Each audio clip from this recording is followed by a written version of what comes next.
అశ్విని, భరణి, కృత్తిక 1వ నక్షత్రం పాదంలో జన్మించినటువంటి జాతకులు.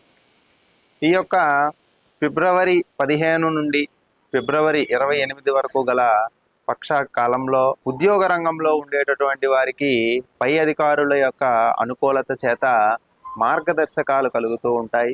తద్వారా మీరు చేసేటటువంటి అన్ని పనుల్లో కూడా ఇతరుల సహకారం లభించడం వలన మానసికంగా ఆనందంగా ఉంటారు.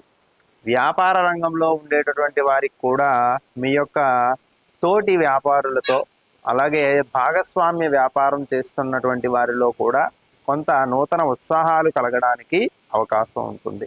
ఆర్థిక సంబంధమైనటువంటి విషయాలలో పరిశీలన చేసేటప్పుడు ఆర్థికంగా కొంచెం శని భగవానుడి యొక్క అనుగ్రహము తక్కువగా ఉండుట చేత ఈ కాలంలో ఆర్థికంగా నష్టాలు చవిచూస్తూ ఉంటారు. అవసరానికి తగిన ధనము అందకపోవడం వల్ల చికాకులకు గురి అవ్వడానికి అవకాశం ఉంటుంది. ప్రయాణాలు ఎక్కువగా కలుగుతూ ఉంటాయి. ఈ ప్రయాణాలలో అసౌకర్యం అనేటటువంటిది ఏర్పడడానికి కూడా అవకాశం ఉంటుంది.